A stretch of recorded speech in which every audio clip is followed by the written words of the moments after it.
I'm declaring this meeting officially opened and welcoming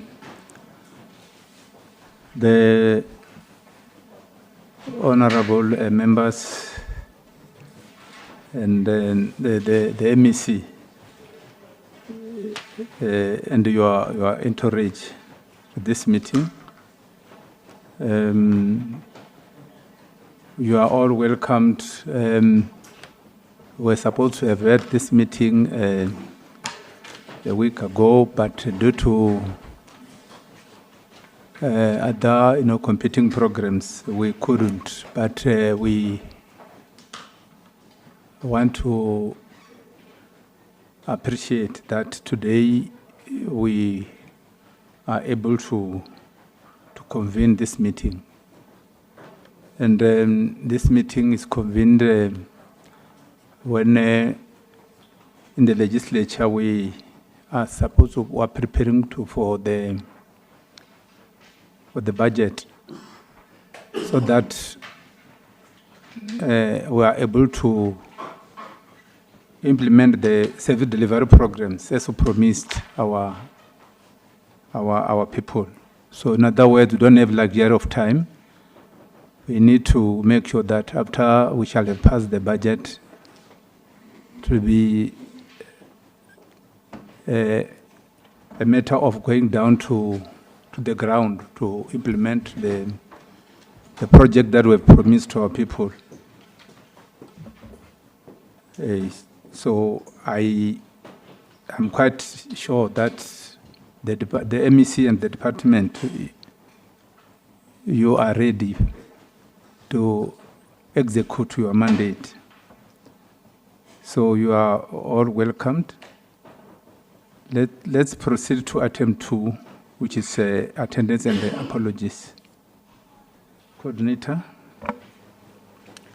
Thank you, Chairperson. Let me start by greeting everybody and acknowledging the presence of the MEC, the Chairperson's role, board, the HOD, the CEO, honorable members once again, and to my fellow colleagues.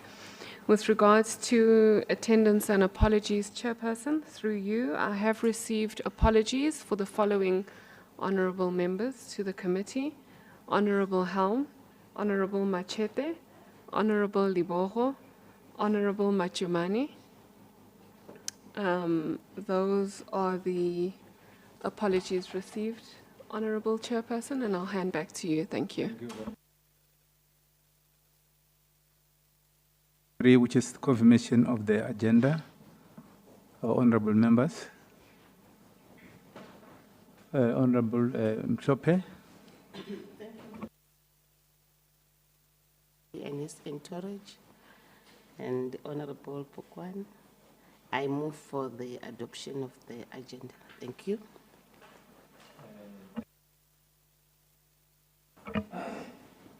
Thanks, Chair. Greetings to yourself, Chair, as well as Honorable Mchope, the MEC and his entourage, our support staff. I do second, Chair. Thanks. That is going to guide our interaction. So with that, any further ado, I think maybe I should have actually given in attempt 2. I was supposed to have given the MEC also maybe to give us the apologies if he has any. MEC. Thanks very much, and greetings to you and honorable members present here, colleagues from the department and RAL and the support staff of legislature. From our side, Chair, the only apology that we have is for Chief Director, other departments who is having family commitments. Thanks very much. Thank you, MEC. Let's proceed now to Item 4, which is business of the day. The 4.1 presentation by the department, budget and the APP 2026-2027 financial year.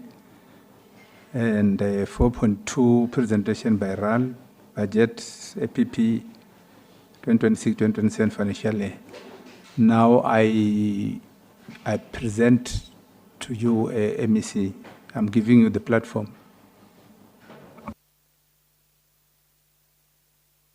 Thanks very much. Greetings to you again and honorable members. Allow me, Chair, through you, request the HOD to take us through the presentation. HOD. Before you proceed, HOD, I want to just make sure this meeting be aware that, we, because of this, the clash of these portfolio committee meetings, we not going to have luxury of time. Well, we must say our discussion is given about 1 to 1.5 hours for the other portfolio committee to be here with the premier. So if maybe we plead with the MEC and the HOD that you just summarize, speak to the issues. Yeah, thank you, HOD. No, thank you very much, Honorable MEC, and good morning to the Honorable Chair and the Honorable members, Chairperson of Roads Agency Limpopo Board, CEO and colleagues. I will then be very brief. That is our outline of the presentation, as we'll be presenting the budget and the APP for 26-27 financial year.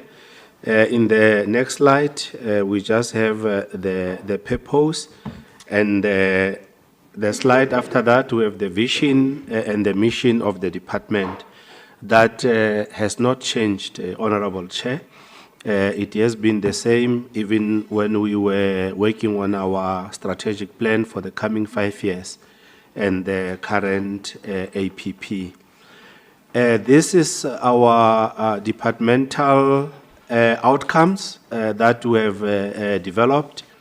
We have 3 of them, and they are all linked to our programs as stipulated on this slide. Just to maybe talk to them quickly, improved organizational capacity. That is outcome number 1, linked to administration. We have sustainable roads and building infrastructure. That is mainly linked to our infrastructure operations and roads, and reduced unemployment. That on it will have then that infrastructure operation, roads, and also our expanded public works program. The next slide is just the demonstration of our strategy map, just showing the linkage between our national development plan, the medium-term development plan, the Limpopo development plan, and also the outcomes that I've just spoken to, the 3 of them, and also the departmental impact statement in terms of what we want to achieve at the end is accessible, integrated, and sustainable infrastructure for socio-economic and economic development. And the next slides are also then demonstrating that linkage between the MTDP, the LDP, and our departmental outcomes, Chair, and I will not talk to that, as that mainly talks to the MTDP priority number 1. We have MTDP priority number 2, and also the MTDP priority 3. In terms of how it links to the Limpopo development plan, and also then ultimately our departmental outcomes. The next slide, I will not really spend much time, just to give the basis in terms of what is that we are trying to achieve here. And this is due to our engagement with the Office of the Premier in looking in terms of where we are when you look at our departmental outcomes, Honorable Chair. And on the improved organizational capacity, that has its own outcome indicator there, improvement in organizational capacity. We're saying that is our baseline there, but over 5 years, we'll want to be at 70%. The same applies to sustainable roads and building infrastructure. We have our baselines and also our 5-year target and reduced unemployment from 60% to 80%. And as I'm saying, this is after the assessment that we've been working on here with the Office of the Premier. The next slides are familiar, is our summary of performance per program, as we'll be reporting then on a quarterly basis. We have 36 targets right across all the programs, and I'll be talking to them in detail, Honorable Chair, in the coming slides. But then we have 36 of them, and those are then our quarterly targets up to quarter 4. And you'll see that the numbers will not necessarily then talk to the annual target. They will, in fact, be more in a quarter, because there are more other outcomes in those quarters that will be performing in order for us to meet the 36 as our annual target. Now, in details, we're going to talk to our programs. This is corporate services and financial management under program 1, administration. And in the next slide, we have corporate services, and we'll be talking to outcome, outputs, performance indicators, and targets. And the first outcome is improve organizational capacity in terms of the 3 outcomes that we have spoken to. This one, it is with administration. And in terms of the output, is compliance to 10% average of the vacancy rate. And output indicator, it is the percentage compliance to average vacancy rate on filling of posts in the department. And you'll see, Honorable Chair, that from 2024-25 financial year, we had our actual performance, and also for the 2025-26 financial year, that we managed to reach the 10%, and that is the target then for the MTEF there in terms of our actual or our outputs, that we'll want to achieve on that. And we have then gone further on the same to say the percentage compliance, because now we're looking at the indicators, the annual and also the quarterly target. That annually we'll want to achieve 10%, and that must be in quarter 4. When you add all the quarters, we must be at 10%. And therefore, it is good maybe to mention that in each quarter we must at least be at 10% or below.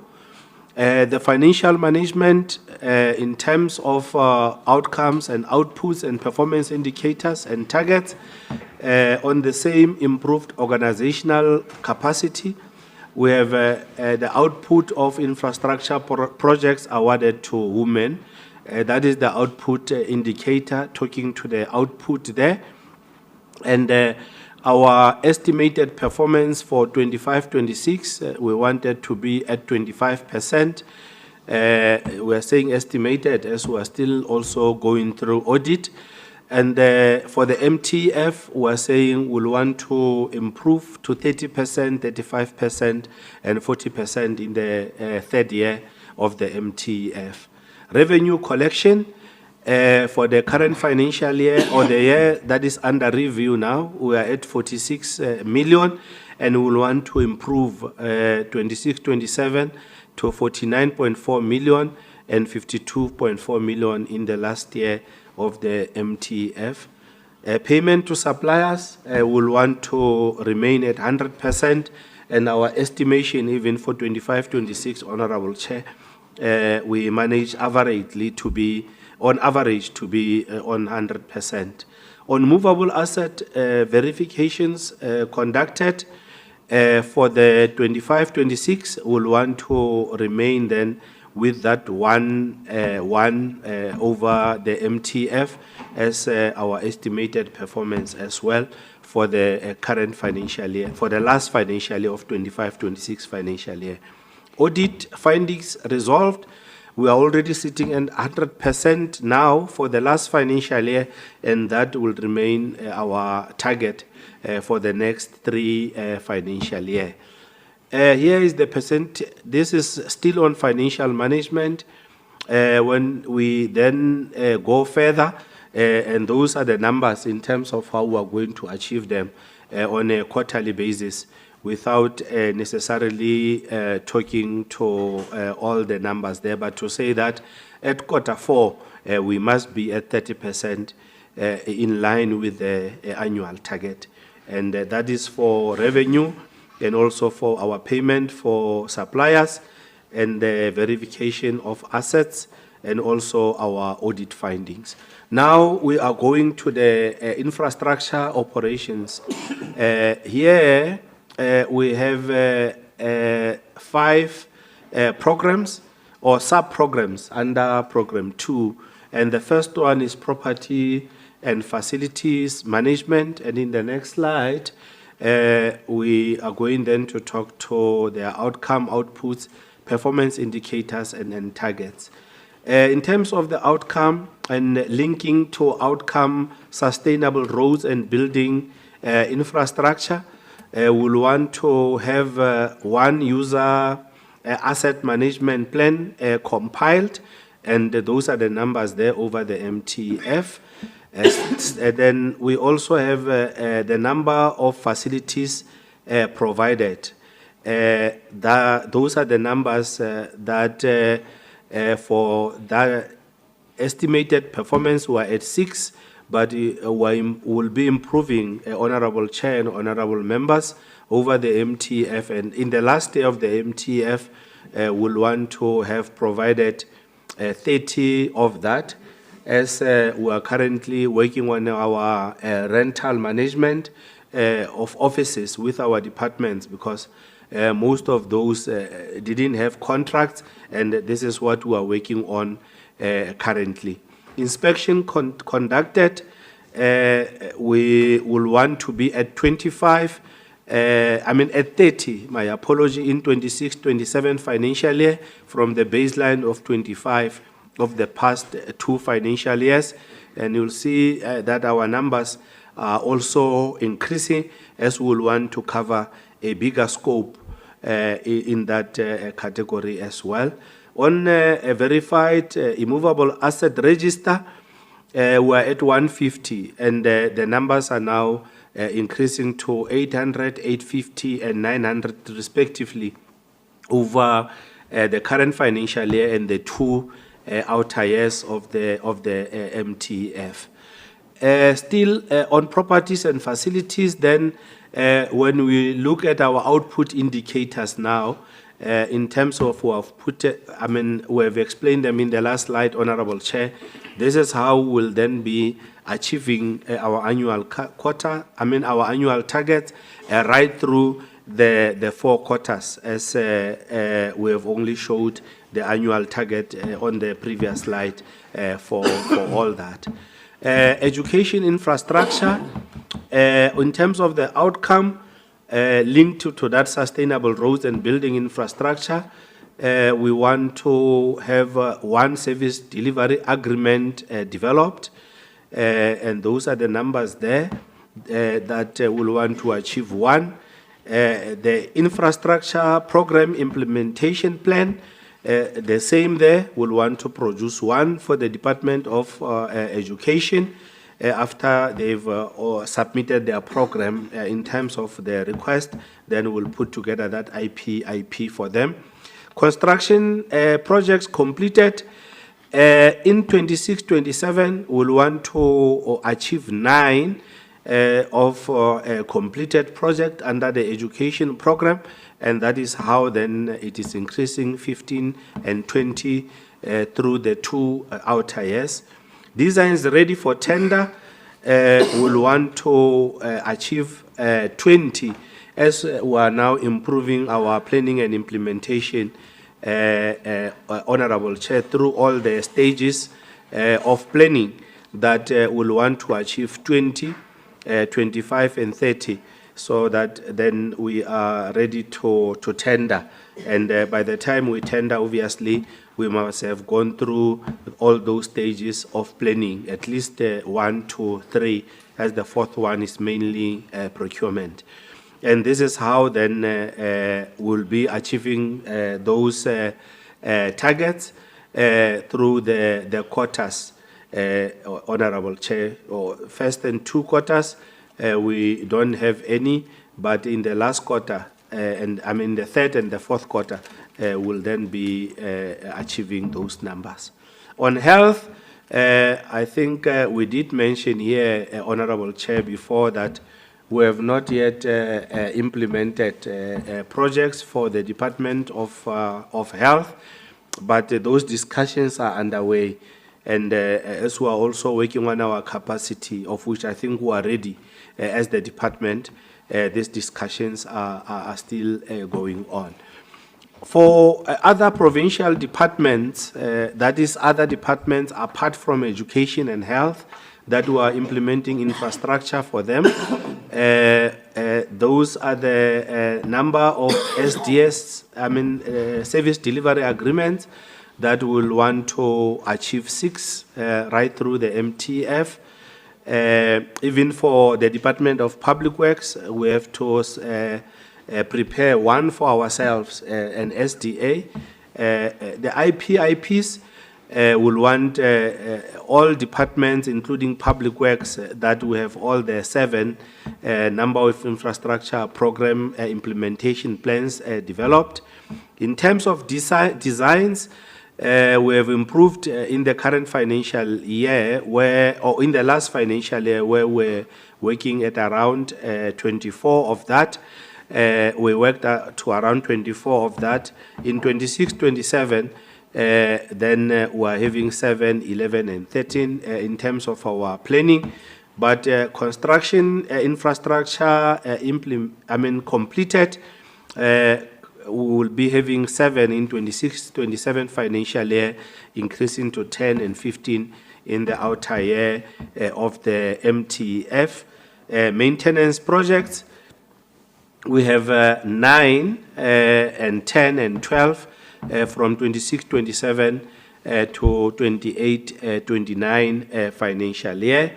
And we'll also want to improve on condition assessments. As you can see, Honorable Chair, for the 25-26 financial year, we didn't have any condition assessment conducted, but we'll have then 10 and 15 and 20 in the last day of the MTM. That will assist us and inform our planning moving forward. And this is the annual targets, that in terms of how we've spoken to them, and this is how then they are scattered right through the quarters. And in quarter 1, will not be having any of those, but from quarter 2, 3, and 4, will then be starting to achieve our targets there. District coordination, we only have one, can I say, output here. Contractors participating in our contractor development, and we are having 36 across the board there, Honorable Chair. Even in the next slide, in all the quarters, we'll want to keep that number of 36. On expanded public works program, I will not really go through all these numbers, but this speaks to the outcome, reduced unemployment, and in terms of the outputs, we have the paid work opportunities created, and those are the numbers, 1,522, and you will see it's increasing, it's 1,600 for 26-27 financial year, increasing from 1,522 on the audited performance for the last financial year. And it's increasing up to 1,700 in terms of numbers in 2028-29 financial year. Beneficiary empowerment intervention. This is where then we have sessions, capacity building. In EPWP, we'll have 2 for the 3 financial years, and that is the number that we have kept even in the previous financial year. Participation of public bodies in EPWP, and then this speaks to the departments, our public entities, and all those that are participating. We have 36 there right through the MTF, and will be ensuring that everyone is actively involved to assist us in reaching our targets. Interventions implemented to support the same public bodies will have 4 sessions per financial year in supporting and building that capacity as well in our public bodies. And this is our numbers in terms of number of work opportunities, number of beneficiary empowerment interventions, and also the public bodies numbers that will be reporting on these targets. That is how then we will be achieving that across the 4 quarters, and the number of interventions implemented there for our public bodies. On roads infrastructure, our critical program that we have been doing very well here since the introduction of the Dikharekhere program, and with just re-graveling there, kilometers of gravel roads bladed, we are sitting at 68,000. Our target for 2026-27, 65,000 kilometers, 68,000 kilometers, and 75,000 kilometers. On gravel roads, re-gravelled, starting from a low base of around 45 kilometers. In the last financial year, after the introduction of this program, we were sitting at 150 kilometers, and we'll want to keep that in 26-27, increasing to 200 in 26-27-28, and in 28-29, 250.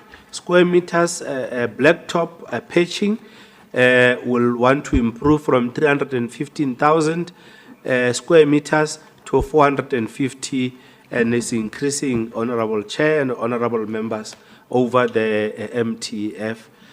Square meters of surface roads resurfaced. From the last financial year, we then had that performance, or the one that is currently audited, that was sitting at 500,000, and will be going to 550,000, 600,000, and 700,000 square meters there. Work opportunities created on roads. We have been doing very well, Honorable Chair. In the current financial year, in terms of our audit, we are sitting at 7,000, in the last financial year, my apology, 25-26, 7,312, and 26-27 will be going to 5,000, 10,000, and 11,000 in the last year of the MTF. Full-time equivalent, 3,130 in 26-27, increasing to 5,000, increasing to 3,500 in 28-29 financial year.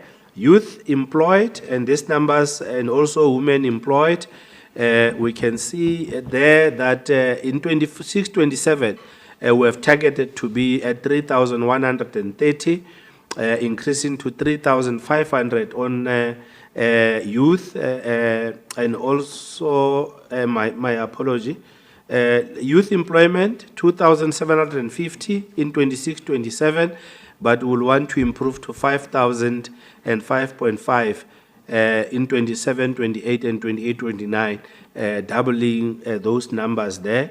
And women employed will be going to 3,000 in 26-27 and going to 5.5 in 27-28 and 28-29, 5,700. And I'm mentioning these numbers because I know that the public might also be following on this, Honorable Chair. Persons with disabilities employed, we have revised those numbers to 30 in 26-27 and 175 and 180 in 28-28 financial year. SMMEs contracted will be at 45. That is our target in 26-27, and 45 again in 27-28, and 50 in the outer year. And this is how then we'll be achieving those numbers per quarter, in line with the annual targets that we have just tabled now, so that we're able then to reach that.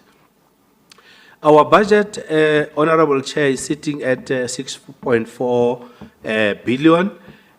Our biggest share goes to roads infrastructure, for obvious reasons there, 4.2 billion.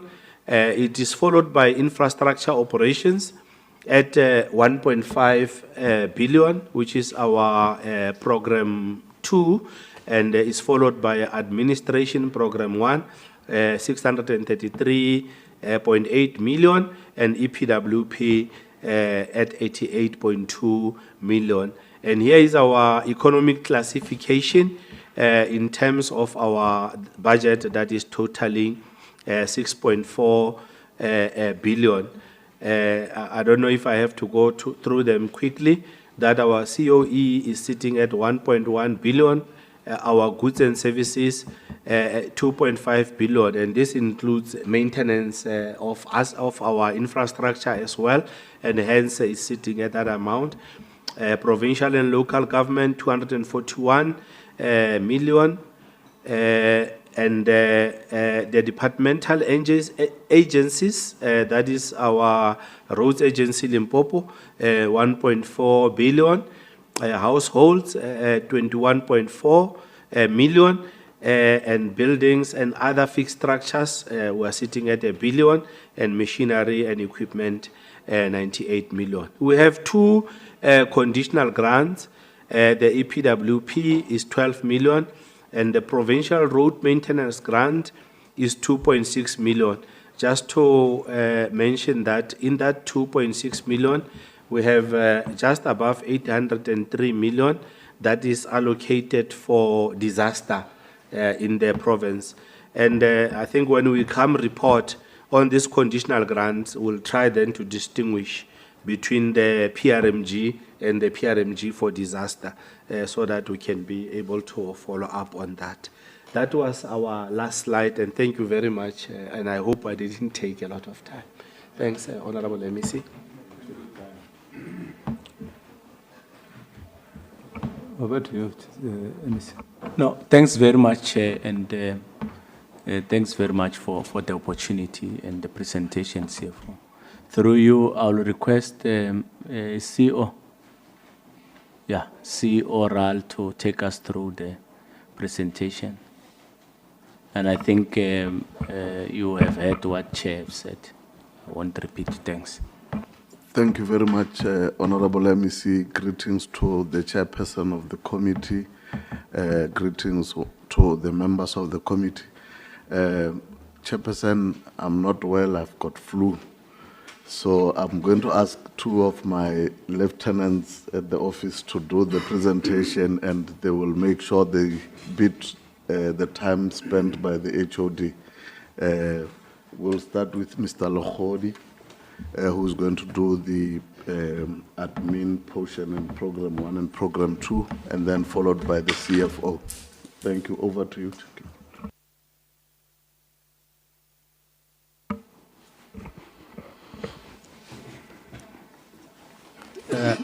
Thank you very much. Good morning, Honorable MEC. Good morning, Honorable Chair and Honorable members, the Chairperson of the Board, the HOD of the department, and the CEO of RAL. My name is Danny Lohodi. I'm the Executive Manager for Monitoring and Evaluation at Roads Agency Limpopo. I will heed to the call that time is valuable today and highlight key areas with a hope that in the pack there's a comprehensive document of the annual performance plan.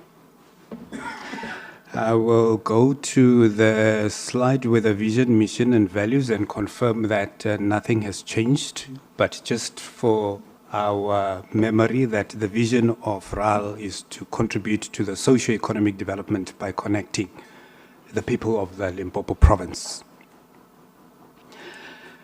The next slide highlights how our work is structured strategically, and you would note that there is remarkable alignment with the department, especially when we come to Program 1, which is administration.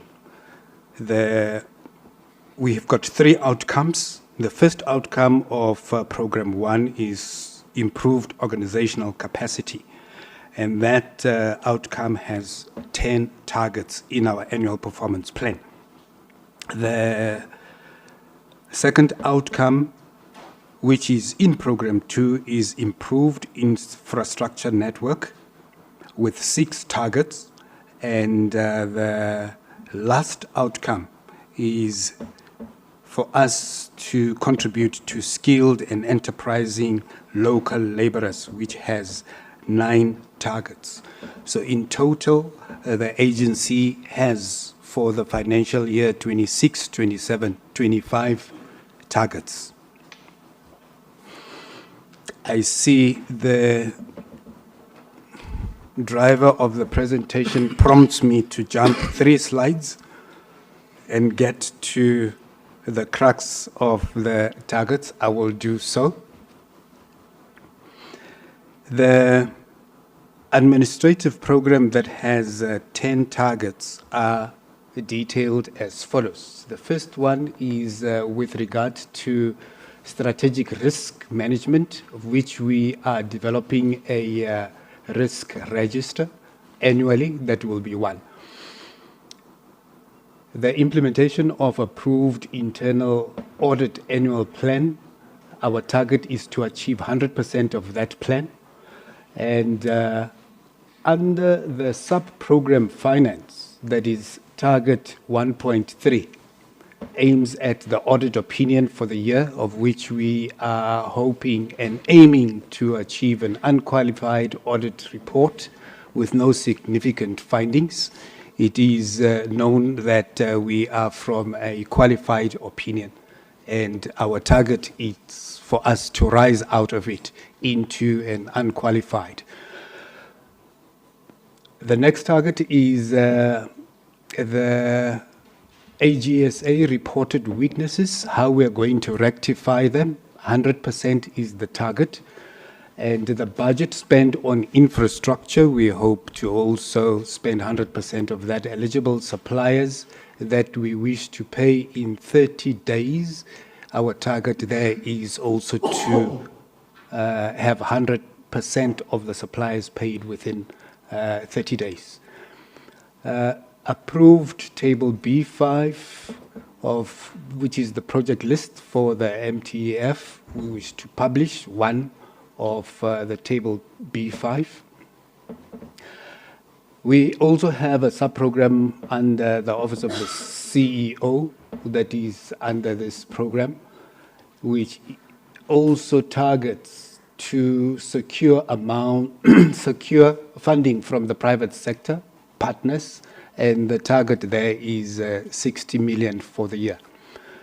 And the sub-program of human resources, the measurable target is the percentage of employees trained to capacitate them to perform better. And the target there is to have 75% of the staff complement being exposed to some form of training. The last one is also new. We need to note that this target is new, is the number of business processes automated.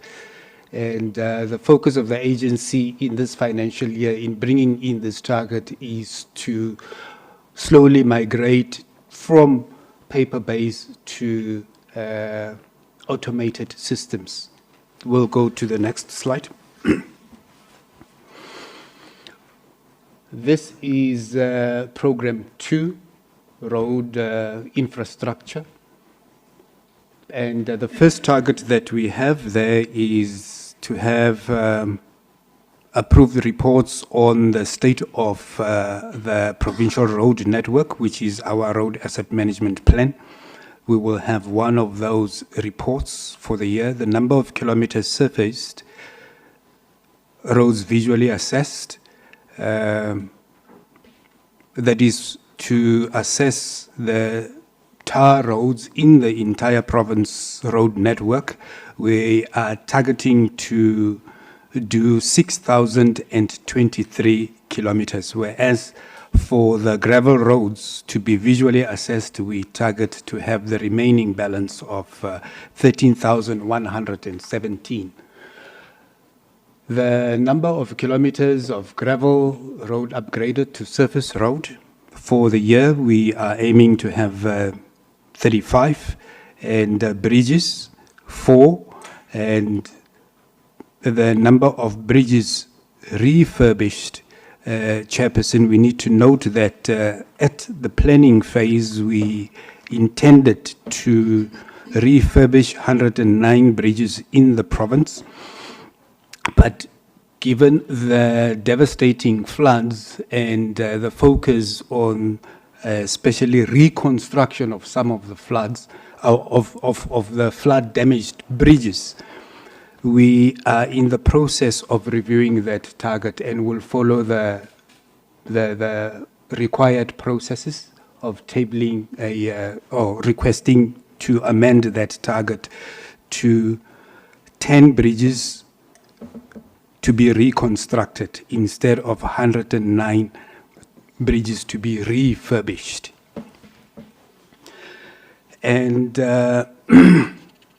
with the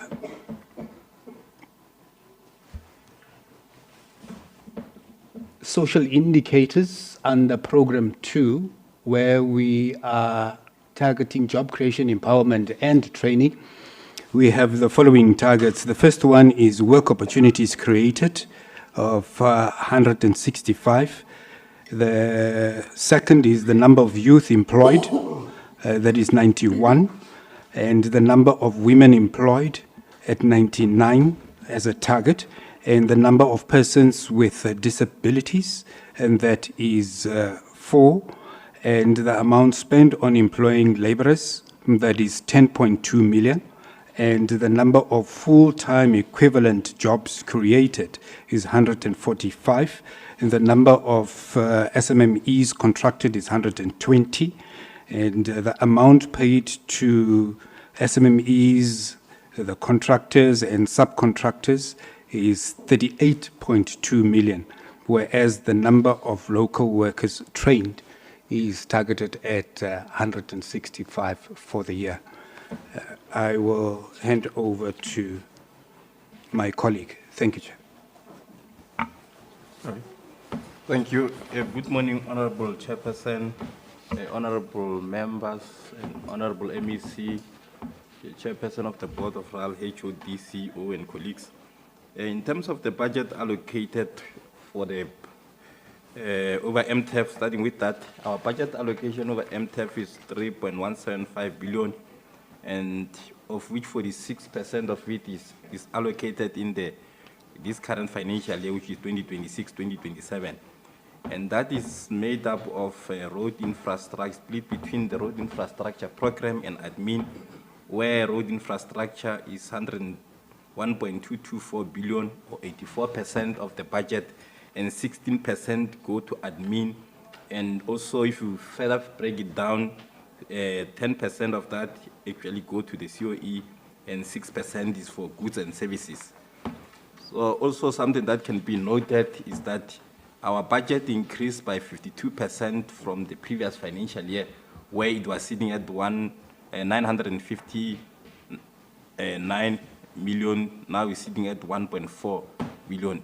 And the main reason for that is the increase is the additional 447, which is a disaster funding allocation, which increased our budget on the maintenance. If you look at the maintenance budget now, it's sitting at, we say it's 571. It includes 447 for the disaster allocation.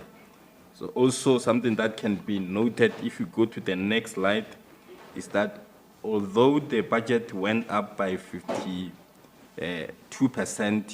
if you look at where it was in 2024-25, this represents a reduction of 50%.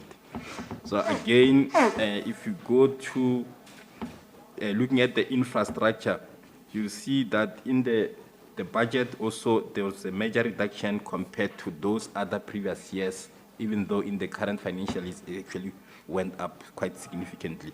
So also just showing the trend, if you look at the trend, you'll be able to see that in the coming financial year, which is 2026-27, the budget is 1.459 as indicated. Then it also go down by 42%, which is a major reduction. And it also, then in the other year, which is 2028-29, then it increased marginally by 3%. So the main reason for that big, a huge reduction from 1.4 billion to 844 is mainly because in the coming financial year, there is no that additional allocation of the disaster, which is 447. That's why then you see a huge reduction in those periods. So also, if you go to the next slide, in the following slide, we're just showing the split of the budget in terms of different programs. I mean, different in terms of the economic classification. We'll be able to see that upgrading and additional additions to the road, it accounts for 45% of the entire budget, and then that is followed by refurbishment and rehabilitation, which is the 1%, and that is 447 million that I talked about. And then the last one is the operating cost, mainly admin, which is 16% of the budget. I think that will be the end of the section that I need to present. Thank you.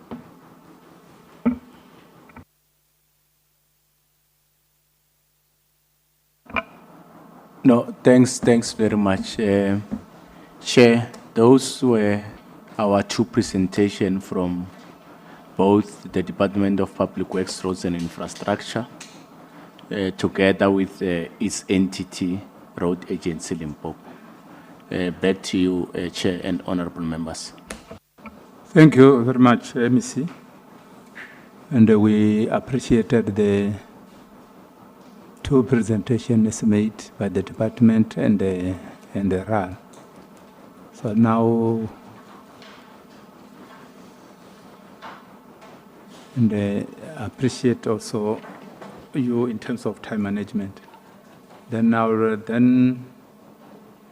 allow the honorable members to interrogate the reports in terms of, clarity seeking questions and the comments. Yeah. I'll start with Honorable Mhlope and then Honorable Pokan. No, thanks, Chairperson, and good morning once more to the Honorable MEC and our support staff. I didn't greet you the first time when I was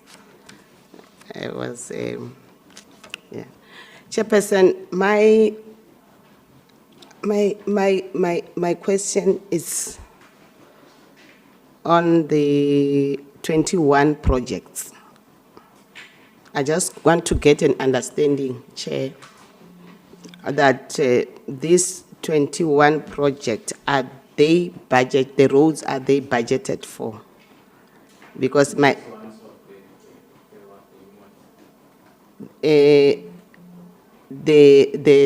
previous one, the previous one, not this one. Are they budgeted for? Is the money there for this 21 projects? I'm afraid, Chair, that if there is no money and there is a commitment that is made to the public, it's going to come back to us if that money is not there. So I just want to get an understanding on that one. And the other issue, Chair, is my question is about the roads. Who owns the roads? Is it Public Works or is it RAL? And also, when are they going to fill the vacant positions that are there in the department? Let me just stop there, then I'll come again.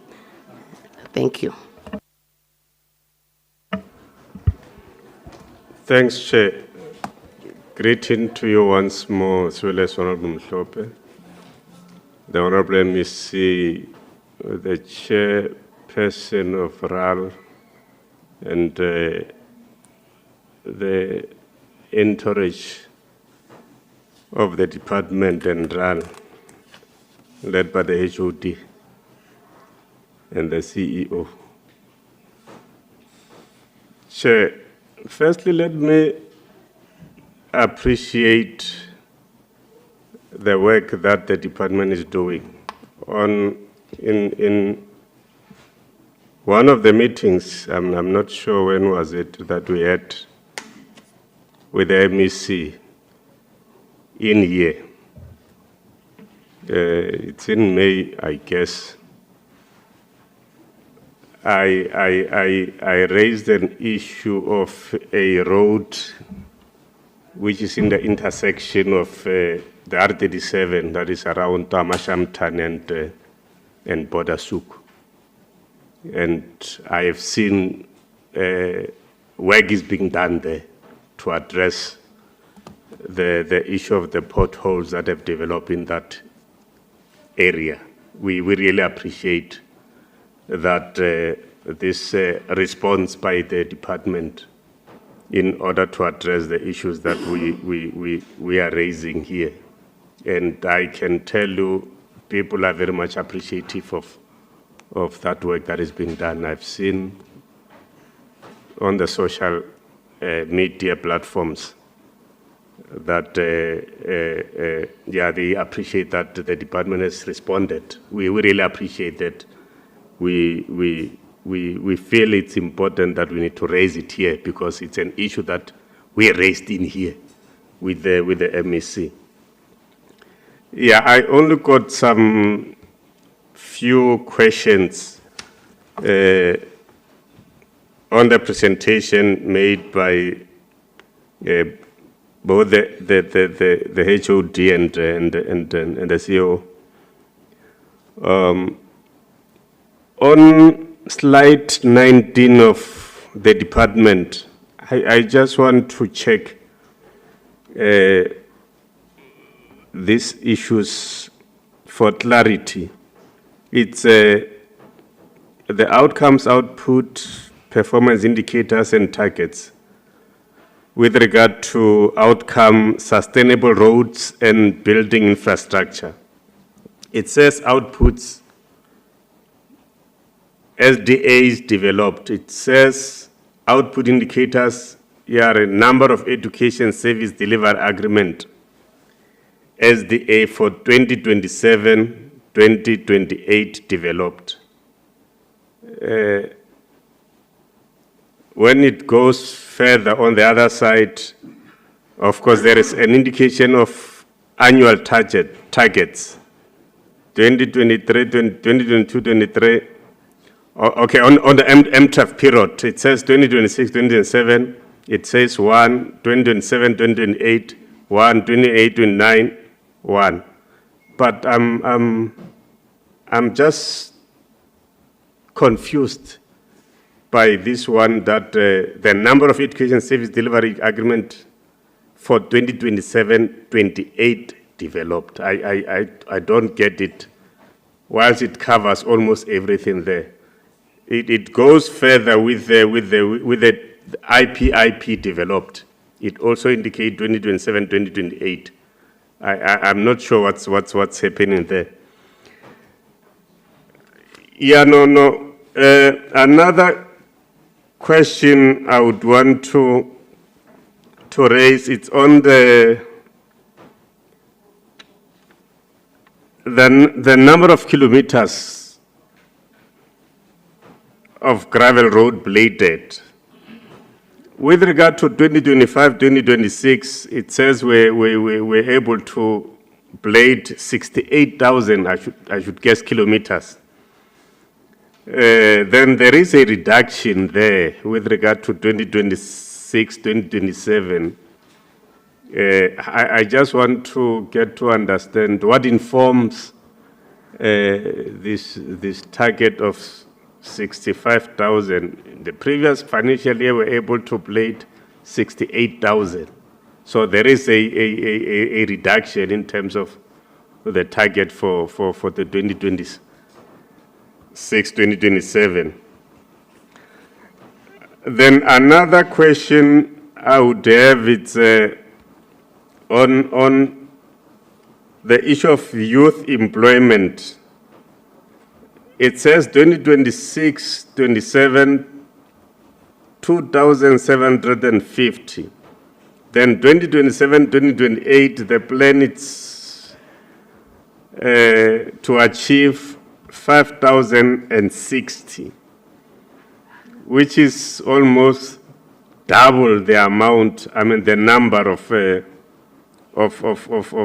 youth that are expected to be employed in the coming financial year. I'm trying to check what is it different that is going to be done that would lead to the escalation of the number of youth that will be employed at that time, moving from this number of 2,000, almost 3,000 to that number of 5,000. I'm just trying to check.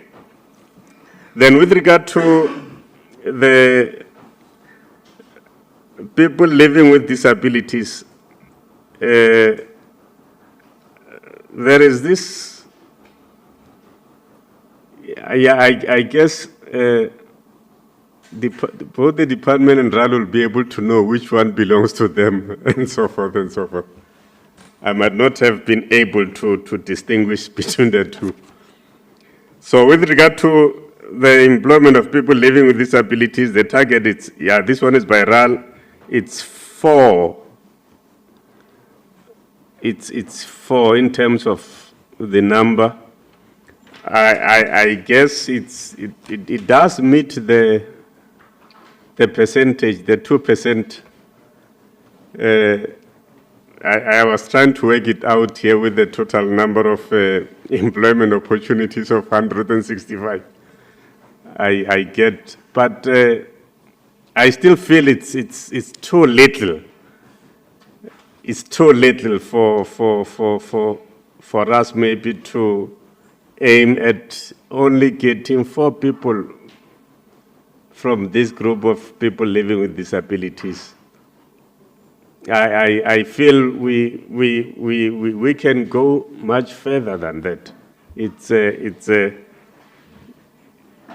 We might seem to be not giving that much attention to this sector in ensuring that they are able to work for themselves and they are able to regain their dignity. So we might need to look at that, and as and when you are implementing projects, I feel it's important that we should not be fixated on this number. Even if we can go much further than that, we should be able to do that.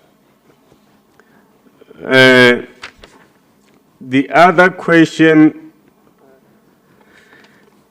that I would want to check, it's with regard to, there is a budget of 300,000 with regard to digitization. My understanding is that it's important that we are able to ensure that we deal with the upgrade of ICT in the department as well as RAL. I wonder whether this budget is it enough? Is it enough for the department to be able to deal with these matters of ICT? Because I get that if our systems are not modernized, it will be difficult for us even to get that conditional grant. So for us to be able to ensure that we are able to get adequate conditional grant, special focus should be made in terms of ensuring that our systems are digitized so that we are able to reach that level that is needed. Another question that I would want to raise is, I just wanted to, because I've noted that there is an indication to say that there will be probably able only to cover 35 kilometers of road in terms of it's upgrade, road upgrade. There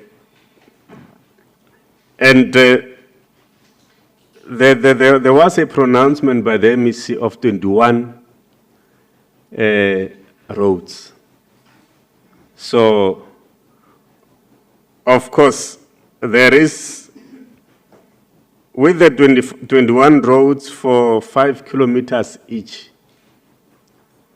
So, in terms of my own calculation, with the 35 kilometers, that is indicated here, it will mean that this 21 roads are spread across the MTREF. That's my understanding, because I was just trying to make the calculation 35, 35, 35. It reached the number of 105 kilometers. My challenge would be, if it might have been clear that the 21 roads that are going to be constructed are spread across the MTREF, because it would be unfortunate if the impression might have been created that these roads are going to be covered in this financial year, which may not be possible in terms of the budget that is there. So I guess some sort of clarity might be necessary there.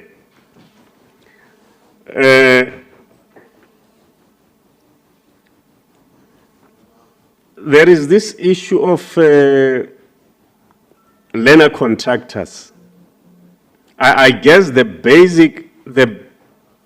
what is being done is to ensure that the contractors are empowered and they are also able to improve with regard to the CBID. I'm not sure if I'm calling it correct.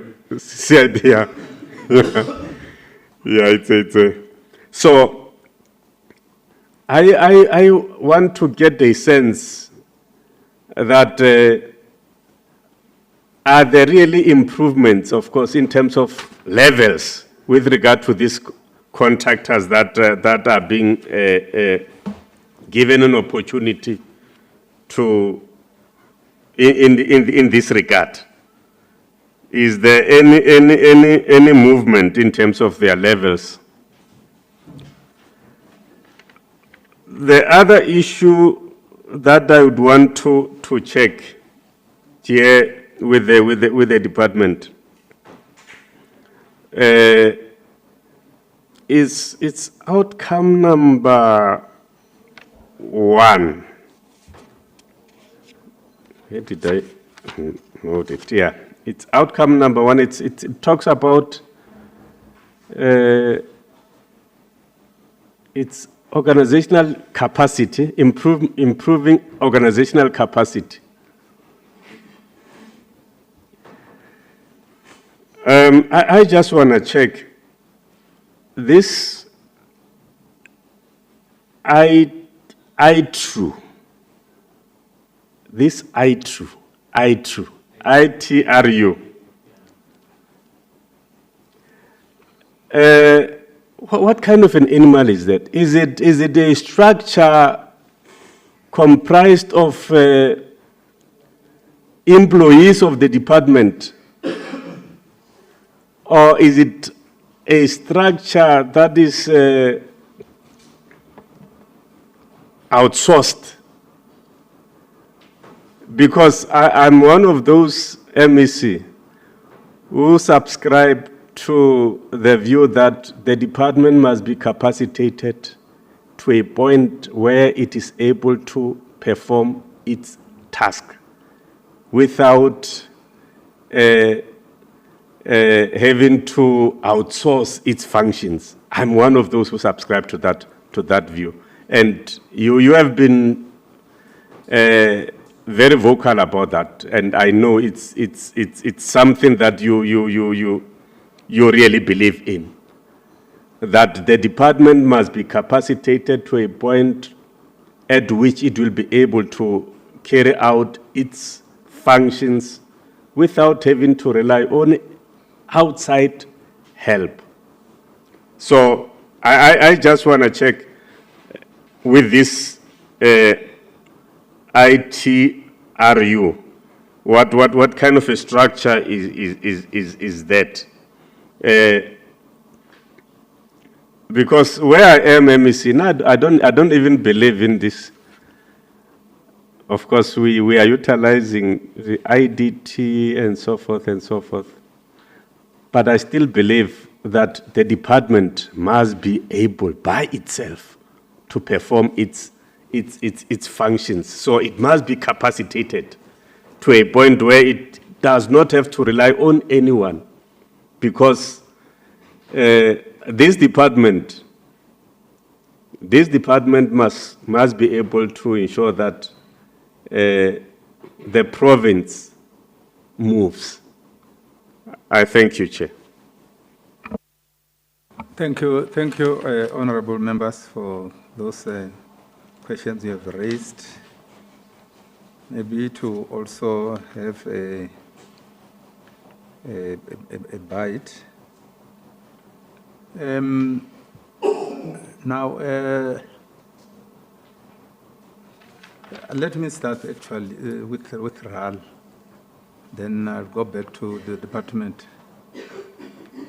In terms of your presentation, MEC, in terms of the presentation is made, in terms of the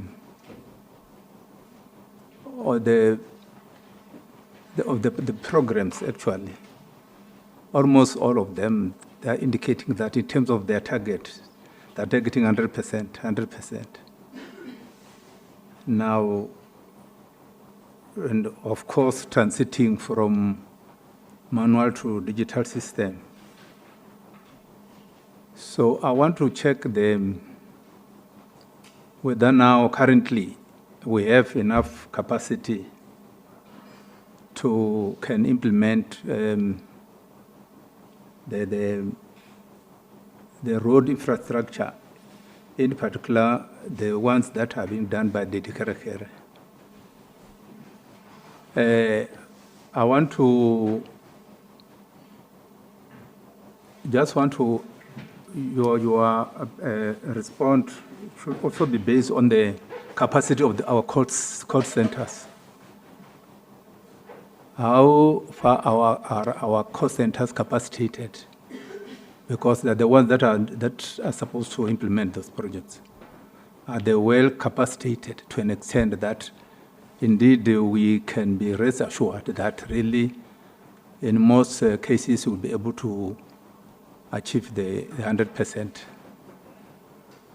Then the last one under RAL, which is just straightforward, is the based on the budget MEC of 1.4 billion, and against our target, are we sure that indeed we are going to reach our target? Because previously you find that you set the targets high, and then in terms of the achievement, you find at the end of the year you achieved very less. So I just want to check with the 1.4 billion budget, but that will be able to sustain those targets. Coming back to the department, in the presentation, based on the fact that the Department of Public Works Road Infrastructure is the implementing agent for this other department, there is in terms of this financial year we are targeting actually 9 projects in education infrastructure, and you have said I don't know if you have already signed or you are still to sign the service delivery agreement. And also tying it with the Department of Health, where this financial year there will be no projects that will be implemented. And with other departments, you are targeting, beside education, you are targeting 6 projects. We are getting it, MEC, that these other departments are starting to constitute their own PMU. And when you check what the rationale behind, they're indicating that it's because of the snail pace at which Department of Public Works is implementing their projects. And to me, I find it really ironic, based on what the RDT has presented to us. The last presentation, you were not there, but in terms of their presentation, they were very smart in terms of the target and the project that they've implemented. Now there is this scenario. I just want to check with you, what is informing this? That this other department, they want to build their own PMU while they know that their projects are supposed to be implemented by the Department of Public Works. Now, there's this issue that we've been. Oh yes, in terms of the vacancy rate. Remember this issue of employment is very serious.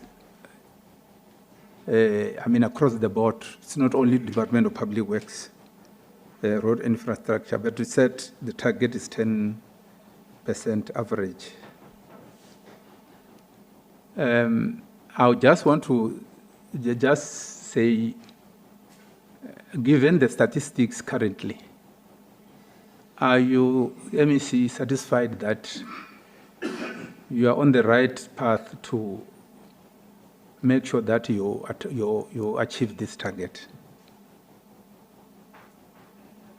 And then the infrastructure projects, MEC and the HOD, project targeted for women. Can you indicate it to us in terms of percentage? Because to us it's very critical. the issue of empowerment to us is very critical, in particular women and the youth. So I just want us maybe to make sure that you give us in terms of what of percentage. Yeah, I think for now, let me pause there. Then, yeah, and I'll give you platform, MEC, to respond to the questions as raised by honorable members. Maybe Honorable Pokane has been provoked, or you just forgot one or two, questions. I'm giving you a time to add to the question that you have already raised. Okay, no, thanks, Chair. I missed two questions here. It's on slide 10 of the department. On program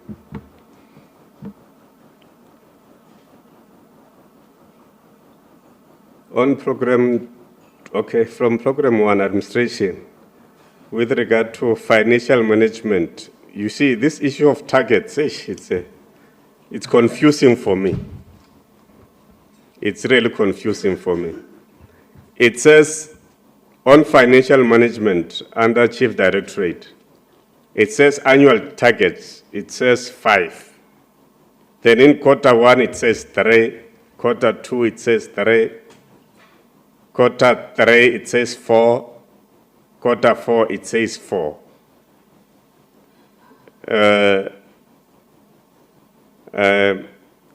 I'm not sure what's happening here, because at the ultimate end, the overall targets, they are 5.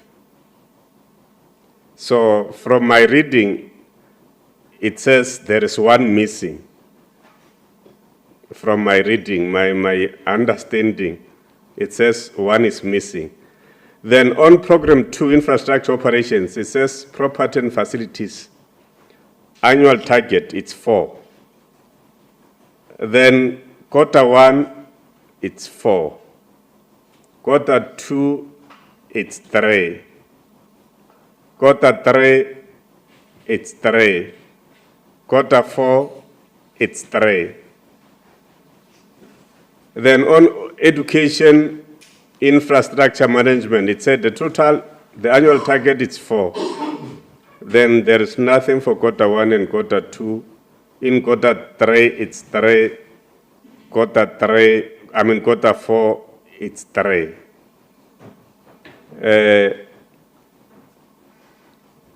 Then on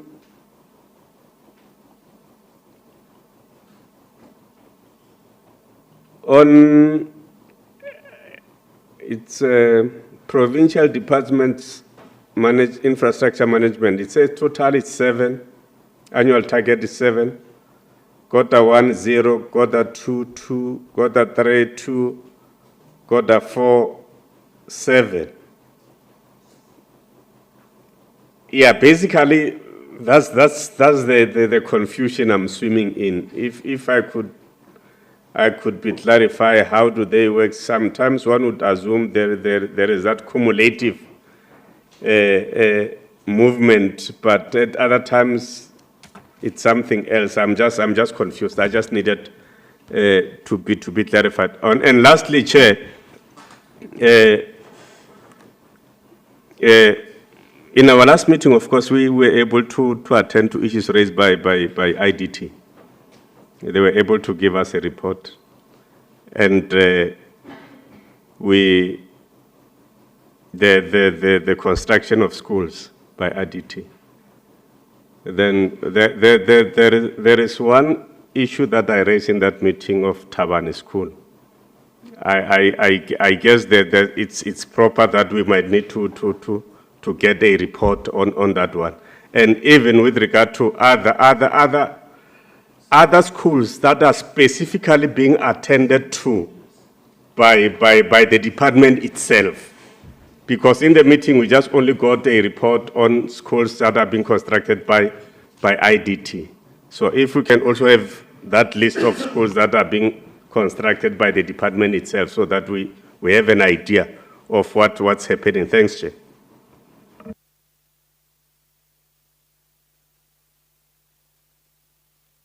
We will give a platform to the MEC to respond. But I was just being reminded by the coordinator that the department has submitted a progress update on Tavani Primary School in Mavota. We have it, unfortunately, we got it when we arrived here. Yeah. Then otherwise, I'm giving platform, MEC. No, thanks very much, Chair, and greetings to you and the honorable members as we also take this opportune moment to appreciate the questions that are raised by our honorable members here.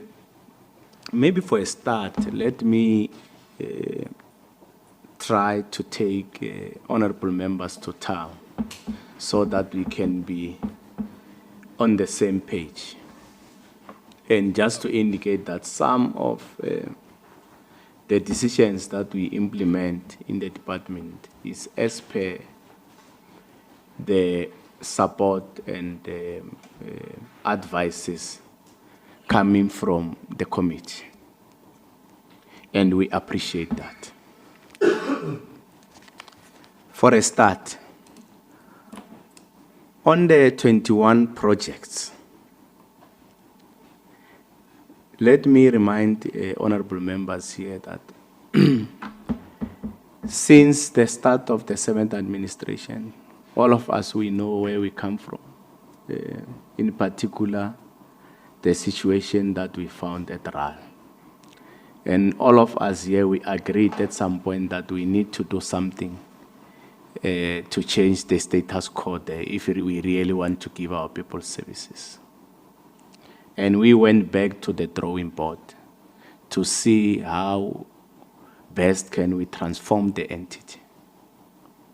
And obviously, if you are transforming any organization, there will be at some point where you take drastic decisions that obviously are informed. I think if I have to remind the committee here, we said at that time that when RAL was established, its sole mandate was to upgrade Skontir, to give our people Skontir. But during the way, I don't want to talk about the other administrations and all that, because same government. Maybe they found it fit at that time to also take maintenance from the department to RAL. Then we said, as part of change management and how we want to change things, maybe because some of this irregular expenditure and all this, because they have a lot of work, let's allow them to focus on upgrades, and we take maintenance back to RAL. Anyway, it was a duplication, because you will find that the department through the household, they are doing maintenance. At the same time, RAL is also doing maintenance. We said, let's take all the maintenance. And these days, Joanna is worse, because even our own staff, internal staff, they are assisting with doing maintenance in some of the roads, including the ones that has just been raised here by the honorable members. So we took that decision. And the indication that we got, as per report of Treasury at that time, was to say to the leadership of the province, because we were at ESCO, that the way things are at RAL, we must just be ready that this financial year, they were talking about last financial year, the way things are in terms of monies and all that, you are not going to be able to build or construct a single road in the province. And as the leadership, we have to see what can be done. That's where we then went to the department, because our RAL Road Agency Limpopo remains the entity of the department. We said, okay, because we don't have anything now and our people need roads, let's use our PMRG. So we're building these 21 roads using our PMRG money. where there is a certain percentage. It's how many? 25% according to law, 25% of our PMRG. So be rest assured, honorable member, that on the 21 roads, we don't have any challenge of any money. So RAL is implementing, but we are paying them, and we've been paying them. And I can assure honorable members and also invite them to go to some of these projects because they are in different phases. I, for one, I know some of them because when I crisscross the province, I usually go to some of them and check the work. But also we have weekly meetings where I get reports. So I know that they are in different stages. Even just last week we were in Vembe, there is one road there that I know that is also going well. So there are plenty of them in the 21 roads. So the 21 roads, the budget now is still is with us because they are using our own PMRG. They are implementing on our behalf because at that point we're not even having a proper panel to do this maintenance and all that. So, but on the 17th for this financial year, we've given them their own, is 400 and something. So they are going to be doing, so things are back to normal now. So they have budget, they are going to be doing their 17. So that was because of those issues. But on the 21 projects, there is money, be rest assured. So on the, who owns the roads? RAL owns the roads. Actually, the Department of Public Works, Roads and Infrastructure, and its entity RAL are the owners of the roads. But obviously, that is why you see on one road, you can find that RAL is doing maintenance, maybe using their own contractor, or they've done maintenance, but we are also using household. It's our roads, all of us who are sharing responsibility on these roads. But RAL remained with the upgrades, Skondir. The department is busy with maintenance. So that's what I wanted to clear. So on the issue of filling of the vacant posts, I think all of us seated here, because you are even meeting in other committees, we can all agree that in terms of strengthening the internal capacity of the department, I think we're doing very well in that space, because in a space of less than 2 years, we have managed to hire 590 people permanently in the department. And most of them, if not 80% of them, are the ones that are capacitating our cost centers. I then go straight to the question of cost centers. Currently, from where I'm seated, I'm comfortable that there is no call center that I can say is collapsing, because we have reinforced them with the 590.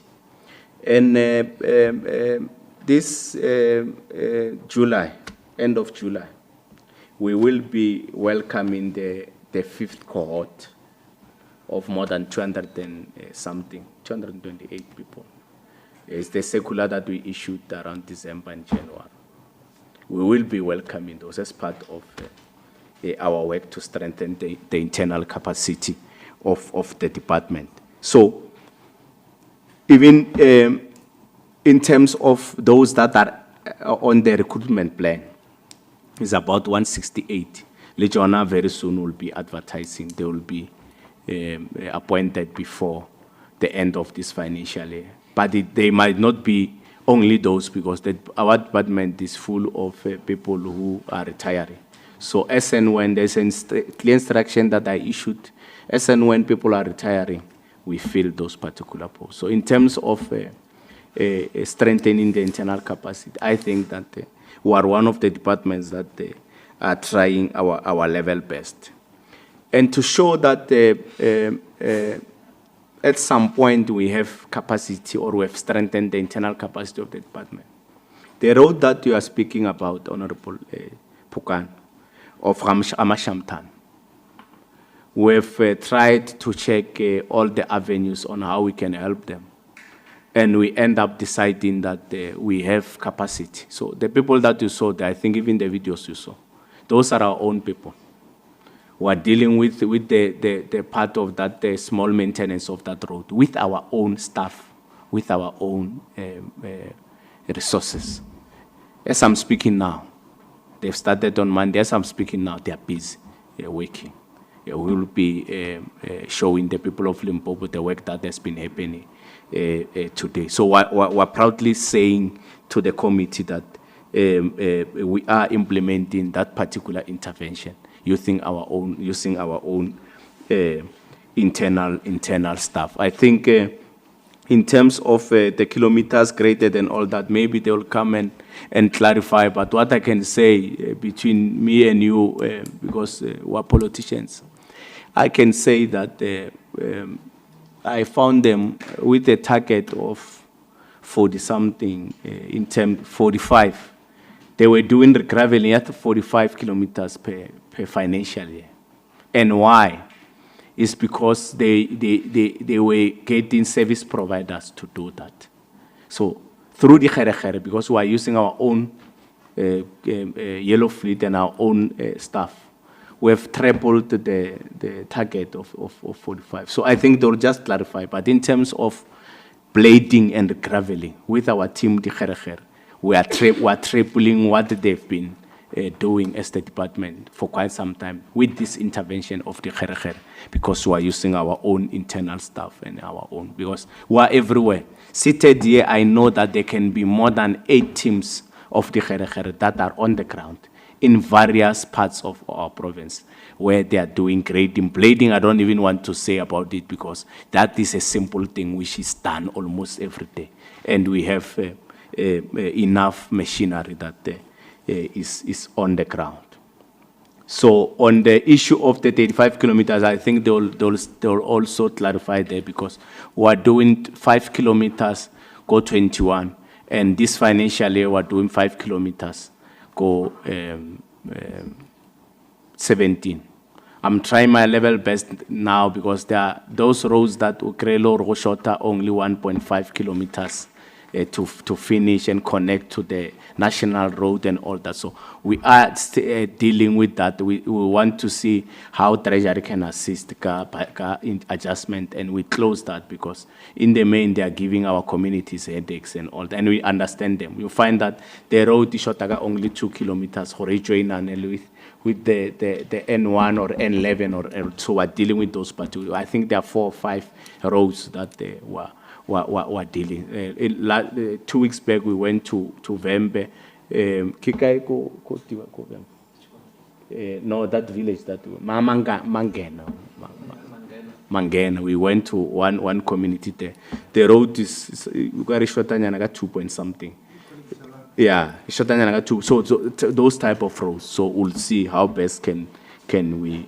On the liner contractors, I'm reliably informed by my colleagues here. They will add that the work have already started, and there are some of them that are assigned to our household, those that are doing rehabilitation, so that they can pick up their CIDP grading, because that's the purpose for the 86 liner contractor. So something is done there. We've also requested these ones of RAL to also see how they then accommodate them. So this financially, in terms of preventative maintenance, we will be, like I announced, legislature, we will be doing 44. Remember, in the last financial year, we're doing 22. Some of them are the ones that you see on social media that I visit. So, most of them, 70% that they are done, because it's just rehabilitation. So this financial year, we will be doing 44. And now, like I said, because now our systems are in place, we have our own panel now. So there's no need for RAL to implement on our behalf.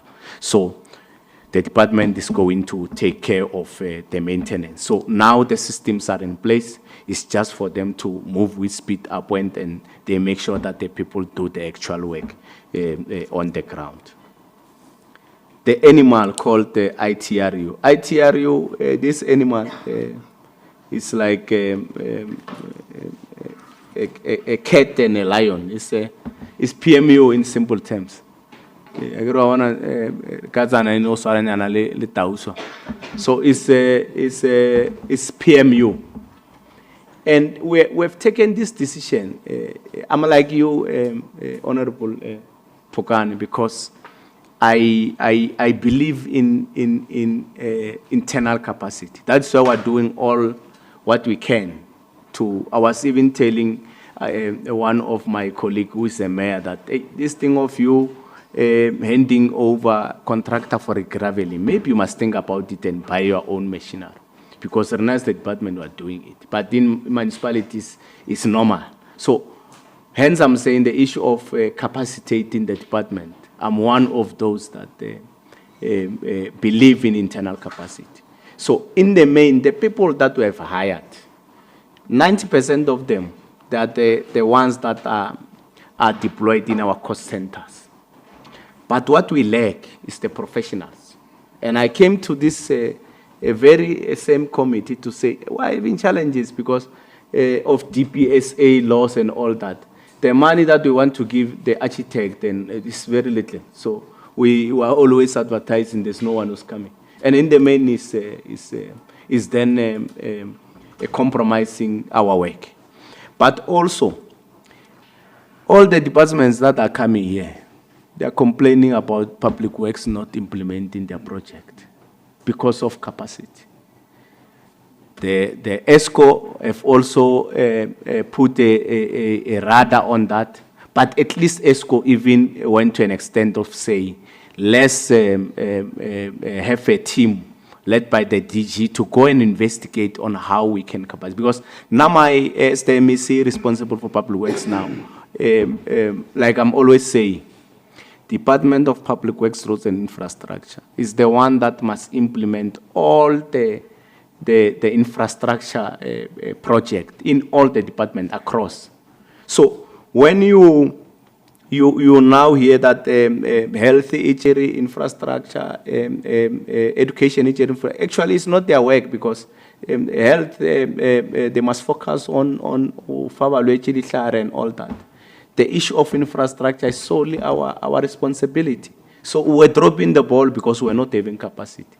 Then the decision after the investigations and all that in how we can capacitate the department. Because all of us, we took it in good spirit, because that has been the modus operandi, and the ESCO said, let's go and check. So that's where we have taken a decision to say, let's have a PMU that will be implementing, rather than having all the departments having PMU as if we are a banana kind of government. So we've done this, and this is a way of saying all of those departments that are doing our work to say, can you focus on your teaching and learning, bring this thing of so PMU is professionals, architect, the ones that are the engineers and all that, the ones that are going to be assisting the department, the ones that we don't have. There's nothing or no one that we have, then it will be part of this. There's the ones that I have. So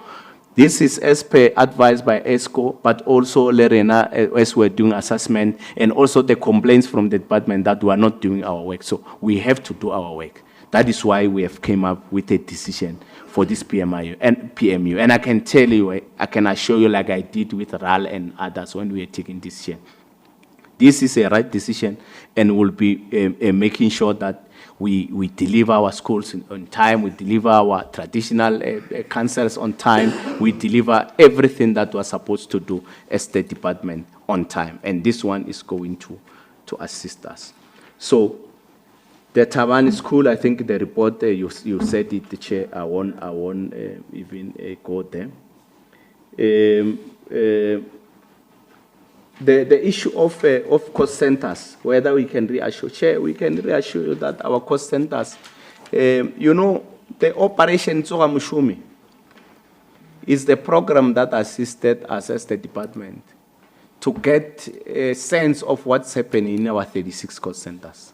And since we have launched that program, we've managed to go to more than 18, if I'm not mistaken, cost centers. So in 18 cost centers now, as the MEC, I know the situations of how our environment where we put our people and all that, because there's no sense for us to just hire people and kuku and all that. We need to have proper structures. Just 2 weeks back, we were unveiling a new cost center in Marble Hall, where the Premier came and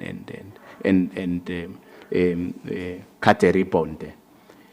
That is the work that is influenced by the work that we are doing to check the environment where our people are working, where they are lacking. Through this operation, I can safely say to this committee and the people of Limpopo that I saw that there is potential in 3 workshops that we can resuscitate, and we are now in a process of budgeting for them. Your Grobostal workshop, your Mudimulle workshop, your Zanini workshop, those are as the result of Operation Sogamushum. So we are now trying to get funds so that we can resuscitate them, and we cut costs to go outside, to outsource, even though change a filter, you must then go to FNB and do those things and all that. So we want to resuscitate those workshops. So that is as a result of the Operation Zogamushum. So I want to assure the committee here that in terms of cost centers, yes, challenges might be there, but we are aware and we are able to respond to some of them. So your last question, Chair, was also on the PMU. I think I've dwelled much and I've managed to cover. So I don't know if my colleagues have something to say to respond to before I can come back if there is a need and hand over to the leadership. Thanks. No, thank you very much, Honorable MEC. And Honorable Chair, I just want to talk to the SDAs and also the IPs. My laptop must look for the password now. But just to mention that these are the documents that we prepare for the following financial year. In other words, in the current financial year, by the 3rd quarter, we must have put together the infrastructure program implementation plan for 27-28 financial year. I said earlier that we received the infrastructure, the IPMP, the infrastructure program from departments. They will give us their projects, then we do the implementation plan. And that is the planning that we do in the current financial year for the next financial year. And we'll want to do that by the 3rd quarter. Now, out of that, we have to then have a service delivery agreement that we sign as heads of departments in terms of those projects that we'll be implementing, just to coordinate how we'll be working, even our procurement processes, who is going to sit, whether the department is going to be part, all that they go into our SDA. And we must sign it before the end of the 4th quarter, so that come next year, then we are ready. Hence, we have 27-28 there. But there's just 2 questions on the kilometers to say that, you know, in the current financial year, we only received around 50 million to buy new machinery. And the unfortunate part is that as we are implementing, there will be new machinery that is able to sustain us. But we do have also those breakdowns that will necessarily also need replacement. But given that budget, and as we're working out our kilometers, this is what we came out with. And it will impact also on the youth employment as well. Because now, just before the end of the financial year, we also reprioritize the budget towards floods, because we had that pressure. And obviously then that increased the kilometers to be bladed, but also that speaks to the youth empowerment. MEC has spoken to the learner contractor, but mainly on roads. Just to mention that even on properties, we have identified those that will be maintained by learner contractors. In other words, as the contractors, as we then try them to reach those levels there. I'm just checking because MEC has spoken to most of the issues. Even the departments that are trying to have these PMUs, obviously we said that health and education they have already, but with our PMU as well, we're getting ready just to absorb this, as MEC has already spoken to that. And to a certain extent, we're able then to deal with this matter.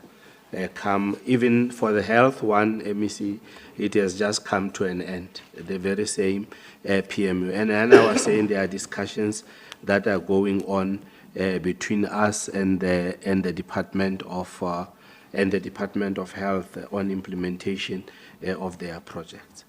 But just on the women empowerment percentage, I think it's going to be very difficult to work out the percentage. Rather to identify the number and follow up on the numbers, it becomes a little bit easier to manage in that way. On the annual targets, what is in the quarters for each quarter is still not necessarily translate to the number in the total, because you then have more that you are supposed to do in that quarter to achieve that target. But when we go to the individual targets, then we then speak to the targets themselves, and some are cumulative, as Honorable Member Pokane has already spoken to, and others then will be in numbers. But Ms. Mahlasi is here. She can also come in on that. And I think I've covered all that on our side that MEC didn't talk to. Thank you very much. Thank you very much, Chairperson. I will just try and be brief on the 2-3 aspects that I needed. Honorable Pogwane raised an issue of the disabilities being 4. Honorable Pogwane, we will re-look into that. But the challenges that normally we encounter is that because we implement in the rural areas, and you find in the rural areas there are very few disabled people, but it's something that we will look into. But if it's an overachievement on our part, if we implement, especially when we're going to implement the 17 projects, because they are going to be implemented in the 5 districts of the province, we will then make sure that we advocate the issue of contractor hiring people who are disabled. Even if we achieve, it will be a bonus on our part. The issue of digitalization, Honorable Pogwane, I agree with you. The budget is a bit low, but what we did, we are talking to our sister entity, Limpopo Connection, with a view of looking at it from that point where we use their expertise to assist us to draw up a plan on how much roughly we need to put as a budget to be in a position to digitalize. It is important because we have already started with a dashboard. The dashboard, which sometime when we were at legislature, we put it as part of our display on our tent there. The dashboard will assist us to track all the projects that we are going to be implementing. There is no need for us to be calling the project manager, how far are we in terms of percentage. We just go into the dashboard, check project number so and so. It will give you an idea of how far are we. They load the information every Friday.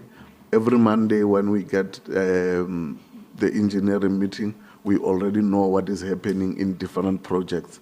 And we normally say to our project managers that in as much as we want to have that information, can you please load the pictures as well? So that we can see that the physical implementation of the project is progressing, unlike where a person will say the project is at 35%, whereas it is not. So it is important to monitor that, but it's something that we are working on, and then we will try and improve on that digitalization program that we are thinking of. With regard to the number of kilometers, the 21 kilometers that we are implementing on behalf of on the budget that we got from the department, it's about 105 kilometers. The ones that we are going to implement in this financial year is about 85 kilometers. In total, there will be an implementation of about 190 kilometers of upgrades in total. The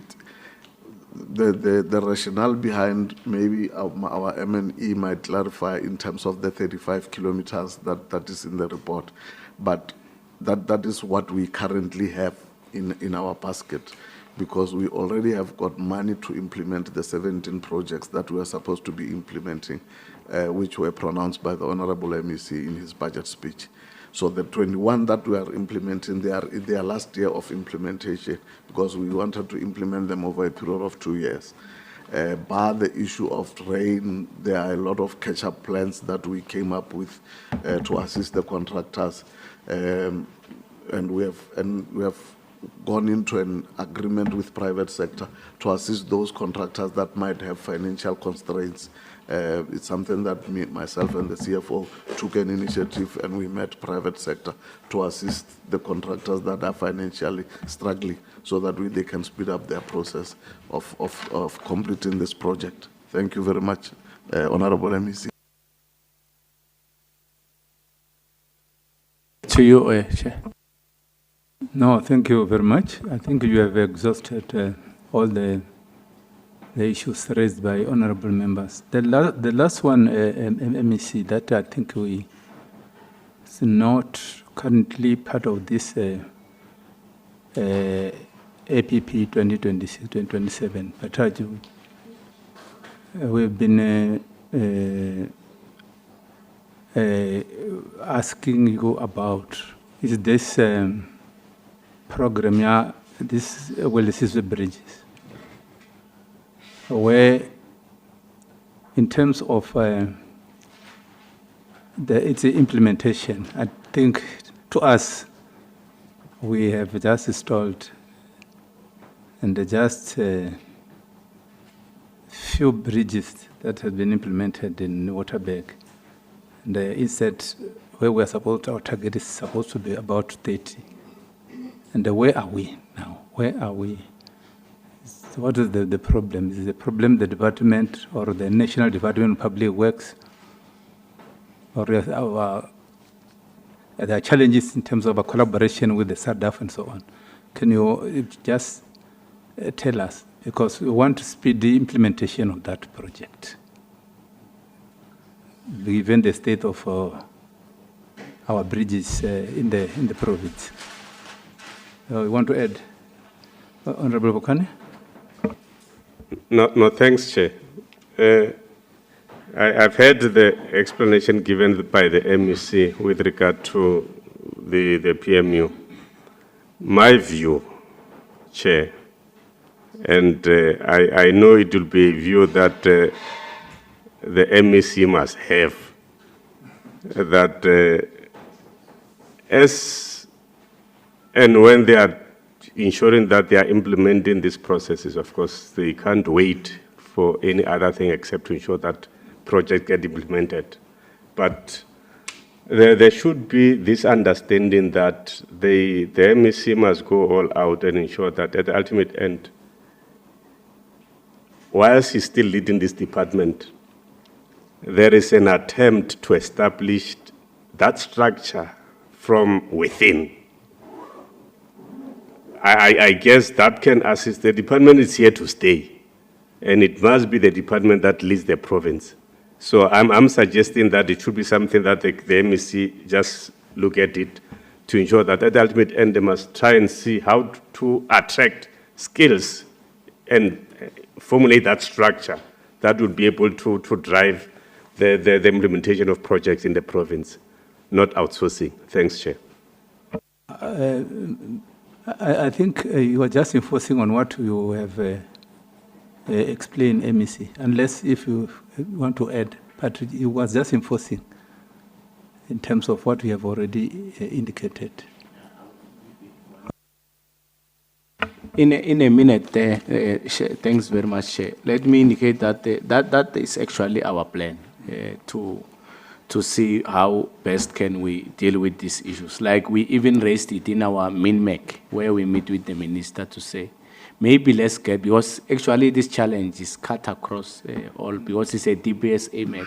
Maybe we can have a minister of DPSA so that they can review. The issue is money, because Mutaga says kolong ile engineer, that ramfachele taule kana lea rachweni wa le honors public management. So, so we were trying our level best. Obviously, we can plan as the department to say we'll have this for life.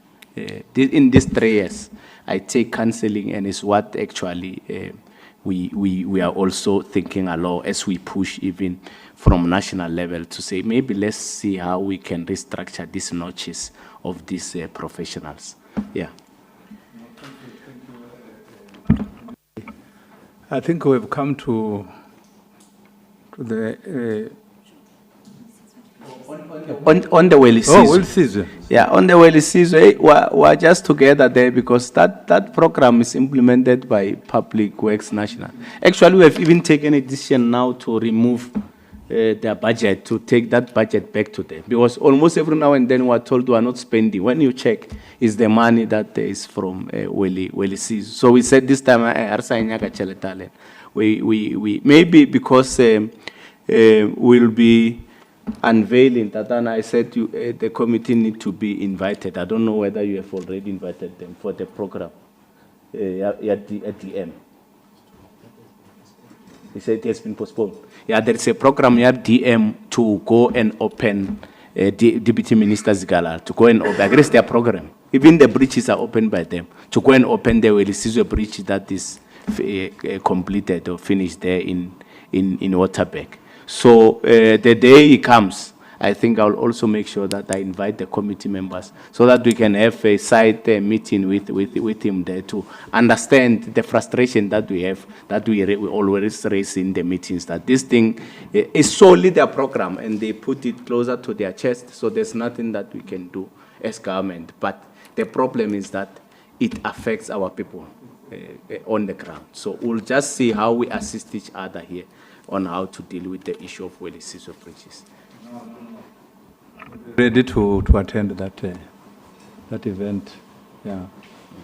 No, I think we are done, and we appreciate for you, the MEC, and the department for coming through when to come and the account, because it's in our responsibility, MEC, is to hold you, accountable. You must come and account. And then we present the issues, present your reports, and then we interrogate the reports, and then until we agree. And like today, this was really a very successful session, HOD and your team. And we encourage you to just make sure that you don't drop the ball. Yeah, I appreciate the work that we are doing, and also the chairperson of RAL and your team as well. We could see there's light at the end of the tunnel. We're getting there. We could see. If we check where we started, the journey that we have traveled this far, we are able to account to say, really, this seventh administration, we know where we're going. We have to serve our people. We want to make sure that we serve our people. We're going to monitor MEC, those 21 projects, to make sure that there is quality. Because what is important as well, I would say, is the quality of the work, the quality of the work that's being done on the ground. We don't want contractors who will there just to milk the department. They must be committed to their work. Otherwise, it's going to expose all of us. So in those words, I thank you very much, MEC, and then we proceed to item 6. Before we proceed, can we discuss the tracking resolutions?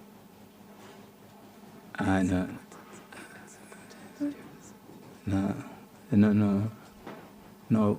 You will interact with this one, that one. You interact with the chief of staff. Yeah. So we proceed to item 6. Thank you, Chair. With regards to announcements, there aren't any specific announcements except that lunch will be served in the foyer. Thank you. The meeting adjourned.